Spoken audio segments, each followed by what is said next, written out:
Lahore Pakistan wicket keeper بلے باز محمد حارث نے ٹی20 کرکٹ میں بابر اعظم کا ریکارڈ توڑ دیا۔ لاہور کے قذافی اسٹیڈیم میں بنگلہ دیش کے خلاف کھیلے گئے تیسرے اور آخری میچ میں محمد حارث نے جارحانہ اور دھواں بلے بازی کرتے ہوئے نہ صرف پاکستان کو فتح دلائی بلکہ شاندار ٹی20 ریکارڈ بھی اپنے نام کر دیا۔ محمد حارث نے شاندار اور دھواں جارحانہ بلے بازی کرتے ہوئے سنچری سکور کی ہے اور محمد حارث کی بیٹنگ پر بڑے بڑے کرکٹر حیران رہ گئے اور محمد حارث کی اس دھواں اور جارحانہ بیٹنگ پر انڈین میڈیا کی چیخیں آسمان کو چھو رہی ہے۔ سب کچھ جانیے اس ویڈیو میں، لیکن سب سے پہلے جلدی کے ساتھ حنزلہ اس ٹی وی چینل کو سبسکرائب کر لیں اور ویڈیو کو لائک کر لیں اور کمنٹ میں اپنے پسندیدہ کھلاڑی کا نام بھی لکھ دیں۔ جی دوستو، محمد حارث نے صرف 46 گیندوں پر 107 رنز کی ناقابل شکست اننگز کھیلی، جس میں شاندار 7 چھکے اور 8 چوکے شامل تھے، اور اس سنچری اور بیٹنگ کے دوران محمد حارث کا اسٹرائک ریٹ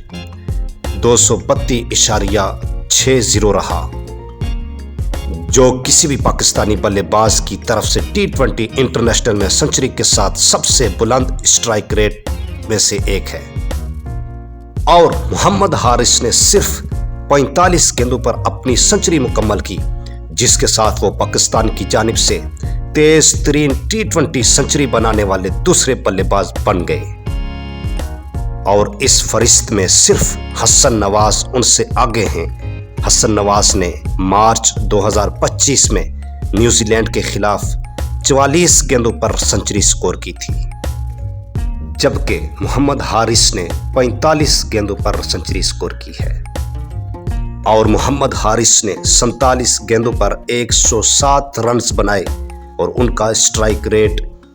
232.60 رہا، جو کسی بھی پاکستانی بلے باز کا ٹی20 انٹرنیشنل میں سنچری کے ساتھ سب سے زیادہ اسٹرائک ریٹ ہے۔ اور اس سے قبل یہ ریکارڈ بابر اعظم کے نام رہا۔ بابر اعظم نے 2023 میں نیوزی لینڈ کے خلاف 122 رنز بنائے تھے، جس میں بابر اعظم کا اسٹرائک ریٹ 216.07 رہا تھا، لیکن اب اس ریکارڈ کو محمد حارث نے توڑ کر بابر اعظم کو پیچھے چھوڑ دیا، اور محمد حارث نے نہ صرف پاکستان کو فتح دلائی بلکہ کرکٹ کے اہم ریکارڈ کا نیا مالک بھی بنا دیا۔ جی دوستو، محمد حارث نے دھواں اور جارحانہ بلے بازی کرتے ہوئے صرف 46 گیندوں پر 7 چھکوں اور 8 چوکوں کی مدد سے 107 رنز کی ناقابل شکست اننگز کھیلی، اور محمد حارث کی اس بلے بازی پر بیٹنگ پر انڈین میڈیا پر یہ بیان سامنے آیا کہ بابر اعظم زندگی میں ایسی سنچری نہیں بنا سکتا جس طرح محمد حارث نے دھواں بلے بازی کرتے ہوئے سنچری سکور کی ہے، اور انڈین میڈیا نے یہ بھی بیان دیا ہے کہ محمد حارث انڈیا کے لیے خطرے کی گھنٹی بن سکتے ہیں۔